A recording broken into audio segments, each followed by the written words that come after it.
All right, all right. We are live for the first time. Um, well, I'm about 24 hours late. We were going to try to do this yesterday.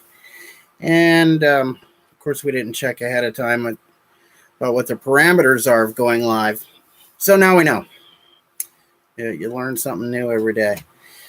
All right, we're going to give you this basically just a brief history of who we are and what we do. We're a family business. We've been around since 2019.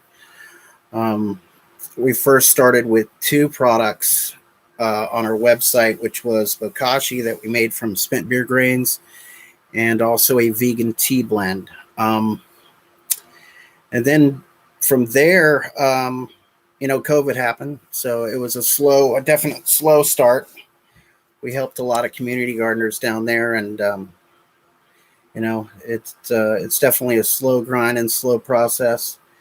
And then we moved here right in the middle of COVID, and that was definitely an experience and all that lovely stuff. But we basically the way we grow is we try to keep everything organic. Well, we do keep everything organic. We don't really follow a style. It's more of we use a super soil or a true living organic recipe. It's similar to both, but not the same because we add some other stuff that they don't add. But anyway, we do these spikes. We also do compost tea, and we make our own compost. I did a video about that earlier. We make our own compost, and then that goes to our worms, and then that goes, you can see the video we posted earlier. But anyway, so we got 5 kids. One's in the Navy. He's stationed in Japan. And we have one, our youngest, he has seizure disorders. It's been a couple of years since he's had one, so we thank God for that. But he's doing a lot better, and that was definitely scary for a while. I'm sure some of you know about that and have experienced that. Yes, it was a touch and go time for a couple of years there. But like I said, he's a lot better now. We also have a child that's on the autism spectrum.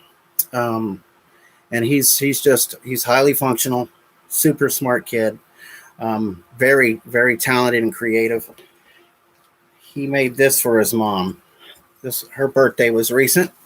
Check this out. My hand can't fit in here because it's made for his mom, but this is Kermit. This is a workable puppet. It's really cute. The mouth moves. Everything moves. It's really funny. Everybody knows Kermit. The younger crowd probably knows him from memes, but believe it or not, he did have his own show at one point.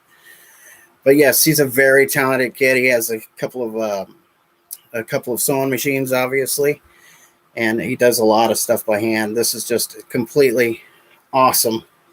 I mean, just total workable talent here. Bendable arms. But anyway, he will hopefully one day be making some grow bags for us, some fabric bags, anything to save a little money, save a little time. All right. Well, like I said, we touched briefly on, we kind of use a little bit of everything. We're organic soil growers. We do use natural farming inputs for our foliars. Basically, there's really not, it's what worked for us, and it's whatever the cultivar actually asks for. After doing it a while, and especially if you're working with the same strains over and over again, you can figure out what the plant needs, and all by keeping notes and documenting every little thing.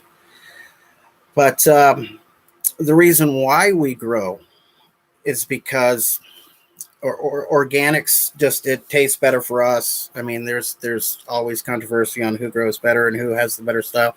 To me, that's really not the point. It's what works for you as far as medication goes. If it does it help you? And our experience, and my wife's especially, our experience is it's just you cough a lot more, and we're definitely not the extracts and the shatter type. It's just Stuff destroys my lungs too, and I've been smoking for quite a long time, but it just works for us. It's a smoother product, and it makes us feel better. So it's all about what works for you, and you got to stick with it. Now, as far as products and services go, I told you we have the Bokashi and a vegan tea blend. We also do the nutrient spikes, veg, flour, and we just recently added a couple months ago that we've been working with it, and finally I got familiar with the process and the protocols and everything, and we're doing DNA sex testing, which we're also going to be going into the viroids and the fusarium and the botrytis and all those different protocols. But right now we want to focus mainly on the sexing your plants early, because with the 6 plant count here in Missouri, I think it's a beneficial service that is good for patients and caregivers, because there's nothing worse than growing out your plant count and then realizing most of them are males or all of them are males. So that's a good thing to utilize your space, save you time, save you money.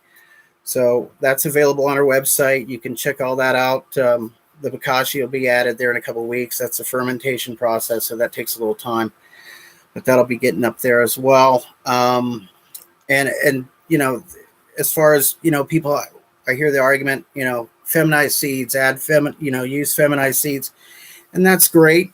But certain seeds that have medicinal value, I mean, you're leaving out a whole library of genetics that hold medicinal benefits. But definitely, if you can find a good feminized breeder, definitely go for it. I mean, there's only a few myself that I would use. We actually have some CSI inspectors. What is it? Purple indica. We got a couple of those going. Probably going to drop some more. But yeah, if you can find a great source for feminized genetics and somebody you trust and all that stuff, I definitely would go for it. Everything has its place. I'm not an auto guy, but they've come a long way. The last time we ran one, I would say about 7 years ago, and I think it was a Dark Devil, and good little plant, sturdy plant, but it's just the yield just definitely wasn't there. But they've gotten a lot better. I hear Brother Mandel's got some great autos. Mandalorian Genetics has some great autos. So, yeah, if that's your thing, that's your thing. But I believe, and we believe, of course, that, you get stronger plants working with regular seeds.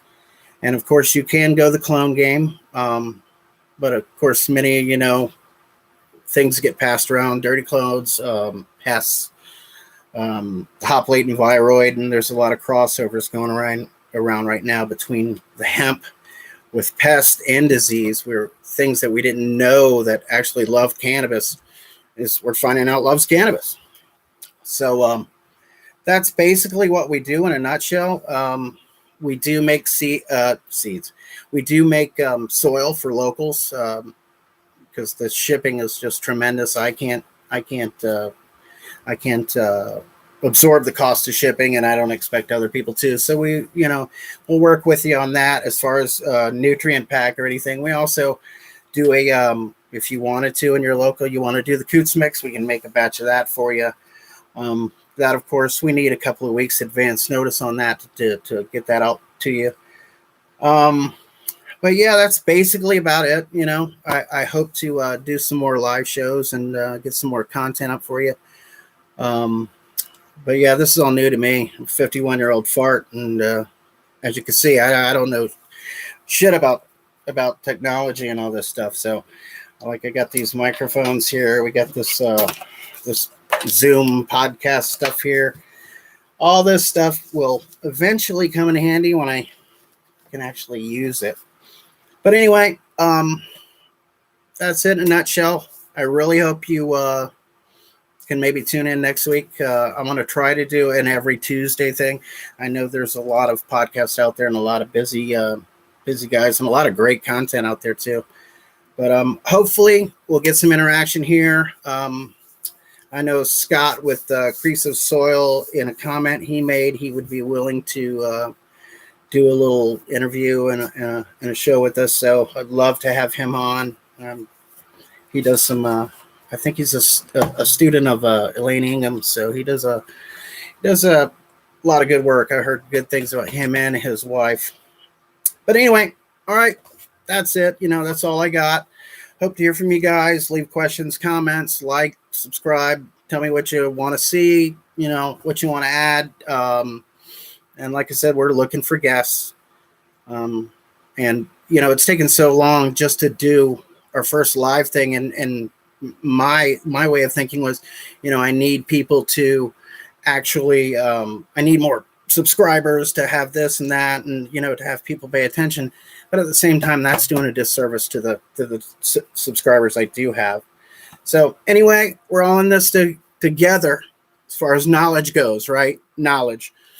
But yeah, this all brings something to the table, and help somebody out who is just starting, because I know this stuff can be discouraging when you have a crop hermia on you, or you just kill it, because you got a brown thumb. But anyway, what do we got here in the chat? All right. Cool. What's happening there, Soil Life? Thanks for tuning in, bud. Like I said, next Tuesday, hopefully we can do something else. I'm going to be here either which way. I can talk to the screen, or I could talk to you, talk to whoever's watching. All right, folks, have a good one. Peace.